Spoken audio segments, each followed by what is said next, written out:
Politisi Partai Gerindra dan PDIP saling tuding sebagai inisiator kenaikan pajak pertambahan nilai 12%.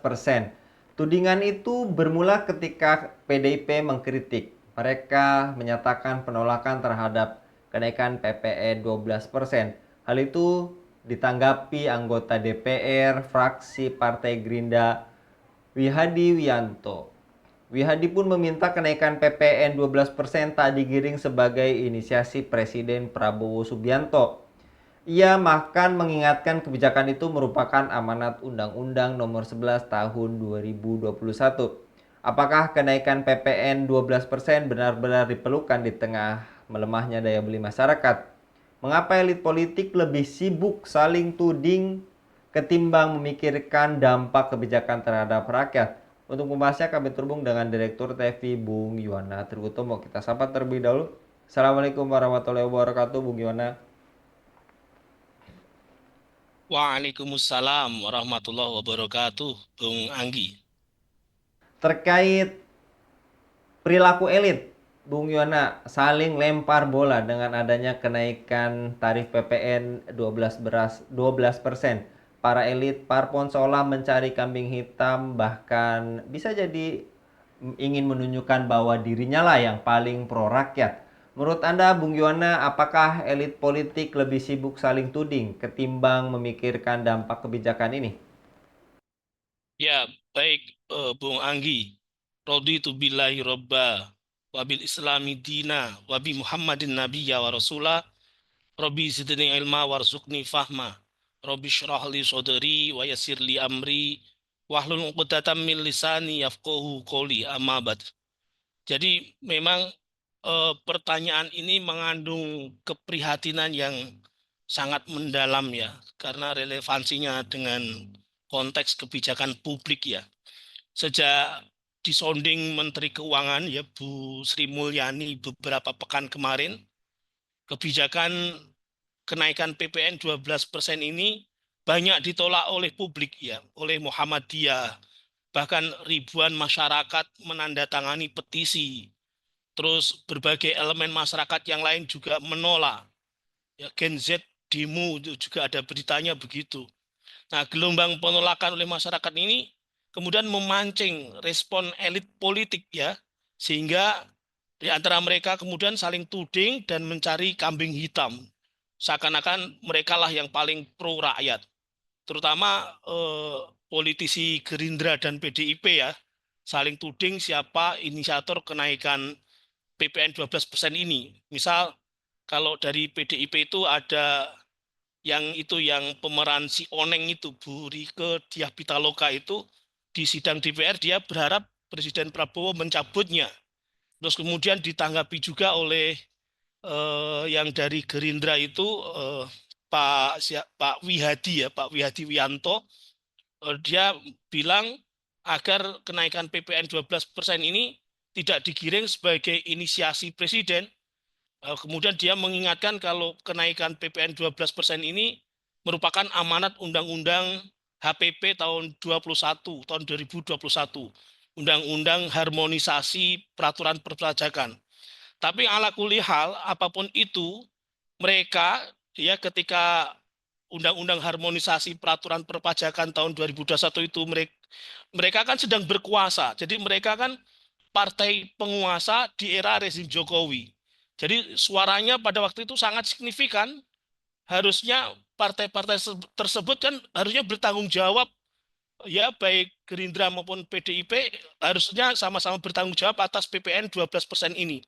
Tapi ya begitulah Bung, apa?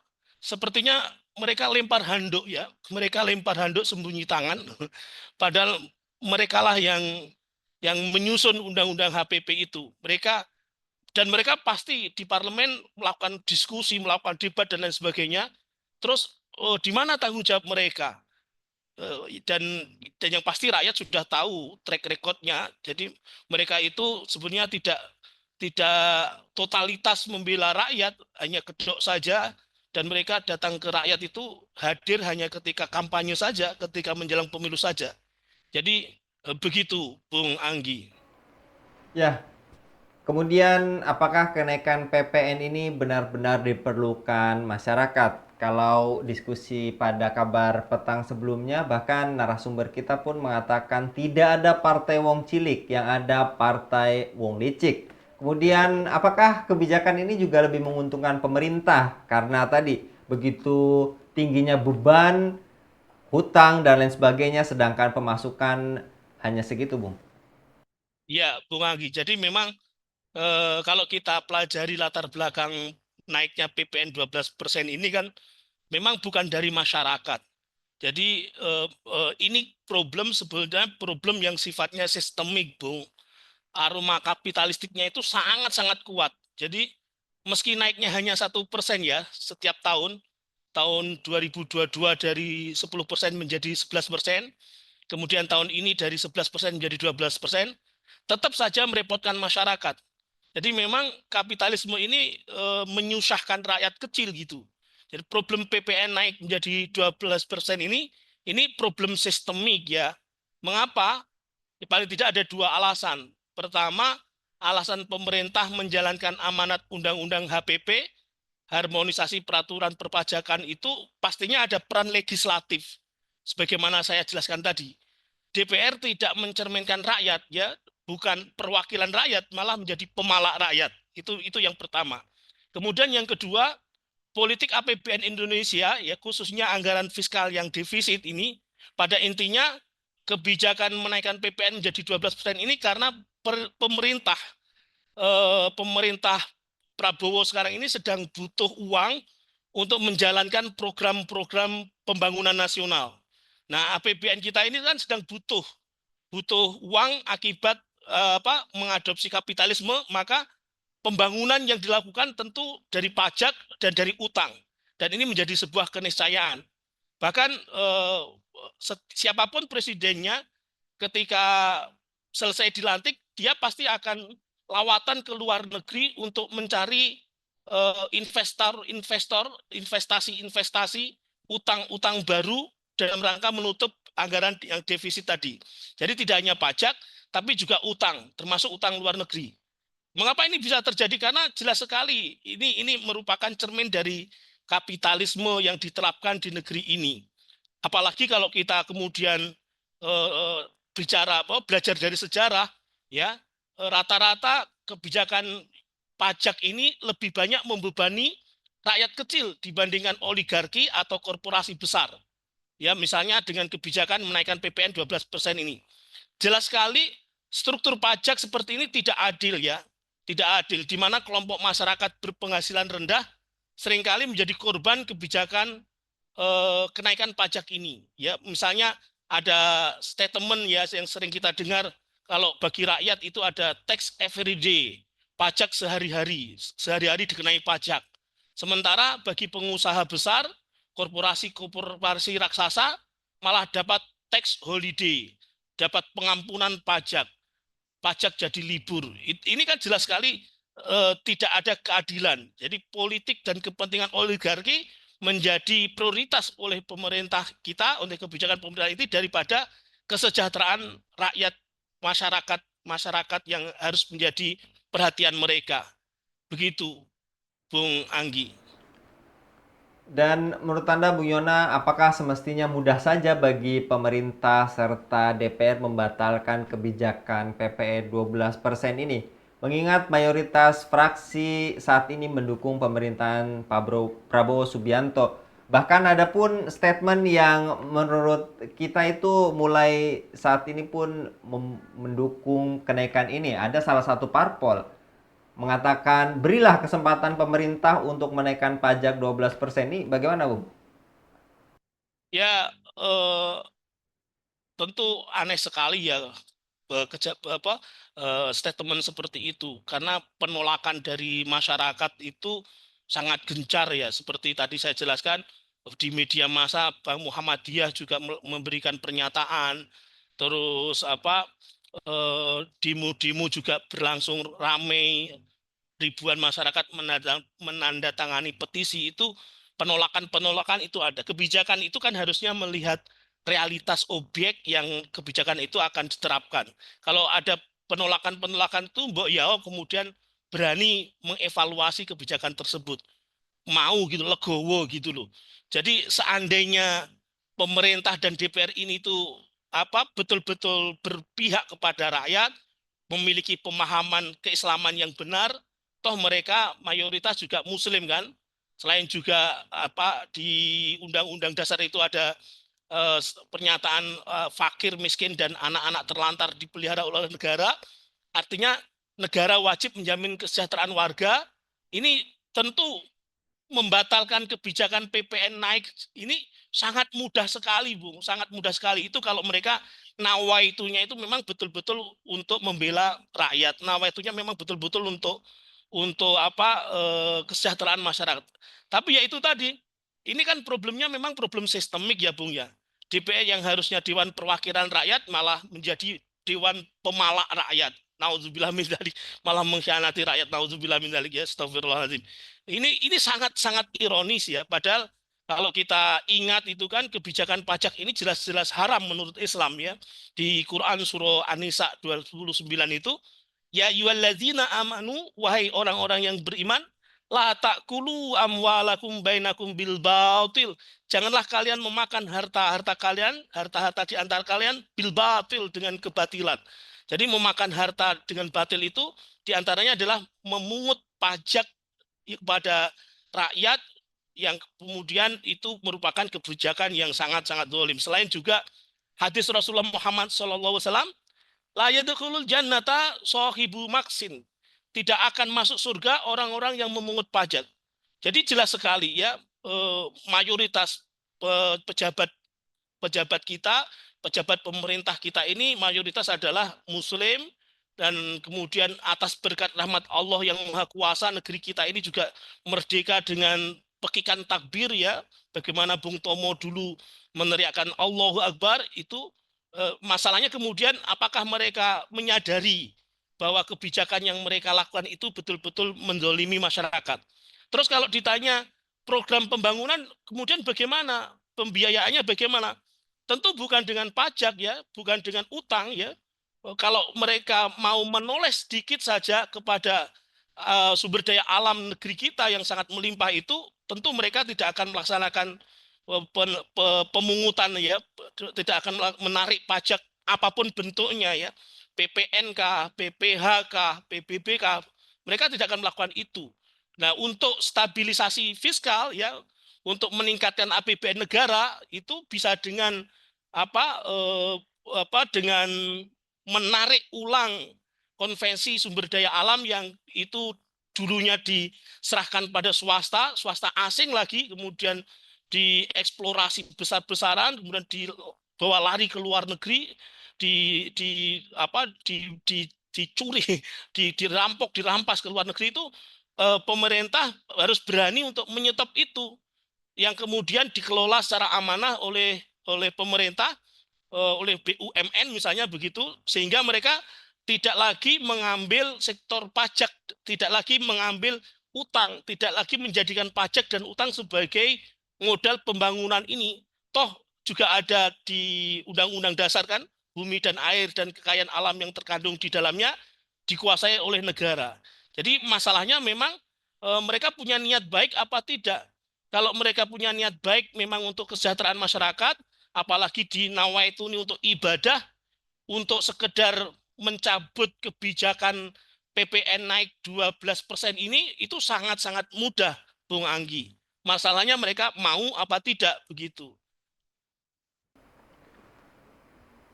Kemudian, apakah kepentingan politik seperti drama-drama ini mengalahkan tanggung jawab untuk melindungi rakyat dari beban ekonomi tambahan? Seharusnya juga data yang mengatakan pendapatan negara dari pajak itu kan mendekati 90% ya, Bung. Seharusnya yang dieluh-eluhkan katanya Freeport itu sudah 50% lebih milik negara, tapi nyatanya kenapa masih begini, Bung? Ya, ya, Bung Anggi. Jadi memang karakter negara kapitalisme itu ya begitu, Bung Anggi. Jadi kepentingan politik segelintir orang ya, asalkan kaya, atau kepentingan oligarki itu sering lebih diprioritaskan dibanding tanggung jawab mereka untuk mensejahterakan masyarakat. Bahkan masyarakat itu kan sebetulnya dianggap sebagai masyarakat yang membebani ekonomi. Paradigma mereka begitu, paradigma kapitalisme. Selain karena kalkulasi kekuasaan ya, misal balas budi karena membiayai kampanye kemarin misalnya, atau kemudian hitungan elektabilitas, terus kemudian kompromi pada koalisi, terus kemudian intinya mereka tidak mau belajar dari sejarah, dari kegagalan-kegagalan sebelumnya, tidak mau melihat jangka panjang ya, bahwa kapitalisme itu memang betul-betul merusakkan, betul-betul merusak. Yang ada adalah kerusakan demi kerusakan akibat kapitalisme. Jadi ketika Allah Subhanahu wa taala berfirman di Quran surah Ar-Rum ya, zaharal fasadu fil barri wal bahri bima kasabat aidin nas liyudhiqahum ba'dallazi amilu la'allahum yarji'un ya. Itu ini pelajaran yang sangat penting sekali bagi kita semuanya, bahwa kerusakan di muka bumi ini ya, di darat maupun di laut ini, itu disebabkan oleh perbuatan tangan manusia, oleh kerakusan-kerakusan kapitalisme ini. Itu apakah mereka tidak mau belajar kerusakan-kerusakan lingkungan hidup, terus kerusakan-kerusakan sosial, bagaimana kemudian kenakalan remaja, pendidikan yang kemudian sangat kacau balau ini, itu apakah mereka tidak mau berpikir, belajar untuk apa? Liyudhiqahum ba'dallazi amilu, bahwa itu semua mereka agar rasakan akibat perbuatan mereka, la'allahum yarji'un, agar mereka itu kembali. Kembali kemana? Tentu kembali kepada Allah Subhanahu wa taala, kembali kepada syariat Islam dengan menerapkan syariat Islam secara kafah. Kalau mereka mau kembali kepada syariat Islam, solusi satu-satunya memang Islam, keadilan itu ada hanya dengan diterapkan syariat Islam. Maka sebetulnya tidak hanya tambang emas yang ada di Freeport sebagaimana Bung Anggi tadi sampaikan, APBN syariah ini bisa sangat-sangat kaya raya dengan pengelolaan milkiyatul amah ya, berupa sumber daya alam yang melimpah di negeri ini, itu bisa mencukupi APBN ya. Misal di sektor pertambangan ya, paling tidak kalau kita lihat dari batu bara saja, itu Indonesia memiliki jumlah cadangan hingga 37,6 miliar ton. Dan dari batu bara ini, potensi pendapatan dari batu bara ini saja itu bisa meraup 167,800 sekian triliun rupiah itu. Jadi bisa sangat mungkin bisa menutup APBN kita. Belum dari gas alam, belum dari emas, tadi di Freeport tadi nikel dan lain sebagainya dan lain sebagainya. Apalagi kalau kita kita lihat juga sumber APBN yang lain, misalnya zakat, ghanimah, khorot, humus, jizyah dan lain sebagainya, itu pasti akan mensejahterakan masyarakat, karena jelas itu merupakan janji-janji Allah Subhanahu wa taala, dan tentu itu dengan syariat Islam. Jadi negara tidak perlu memungut pajak dari rakyat, sehingga rakyat dan pengusaha, rakyat dan pelaku bisnis juga bisa bahagia. Kenapa? Karena tidak dikejar-kejar pajak. Penguasa juga bisa menjadi adil. Jadi penguasa tidak kemudian mengejar-ngejar rakyat miskin, tidak begitu. Tidak kemudian memanjakan orang kaya, tidak begitu. Penguasa bisa memberlakukan kesejahteraan bagi rakyat maupun bagi pelaku bisnis. Jadi penguasa yang adil ini penguasa yang dirindukan surga, Bung Anggi. Sehingga kemudian kesejahteraan rakyat itu menjadi nyata, bukan sekedar di dalam angka-angka di atas kertas yang hampa, hitungan-hitungan statistik yang sifatnya sampel saja. Kalau memang syariat Islam diterapkan secara menyeluruh, secara kafah, sistem ekonomi Islam ini bisa menjamin kesejahteraan rakyat secara merata dan bisa dirasakan oleh semua warga negara. Begitu Bung Anggi. Wallahu alam bisawab. Masya Allah, Bung Yana, terkadang miris sekali ya, Bung, menghadapi fenomena-fenomena seperti ini, kerakusan-kerakusan kapitalis yang juga tadi Anda telah sampaikan. Jika PPN ini jadi 12%, Indonesia juga menjadi juara dalam memungut rakyatnya di ASEAN ya, Bung, katanya. Kemudian juga bahkan kalau perlu mengurus keuangan dengan katanya predikat menteri terbaik, kalau hanya menaikkan pajak saja solusinya, ya juru kebun pun sepertinya pandai gitu ya Bung, kalau hanya sekedar menaikkan pajak. Jasa kalau sekali lagi Bung Yona, mudah-mudahan Bung Yona senantiasa Iya, dilindungi oleh Allah Subhanahu wa taala dalam setiap aktivitasnya. amin, amin. Demikian pemirsa Ilava News, dukung dengan subscribe, share, dan like. Semoga menjadi kebaikan bagi kita semua di dunia dan di akhirat. Saya Anggi Suara diundur diri. Assalamualaikum warahmatullahi wabarakatuh.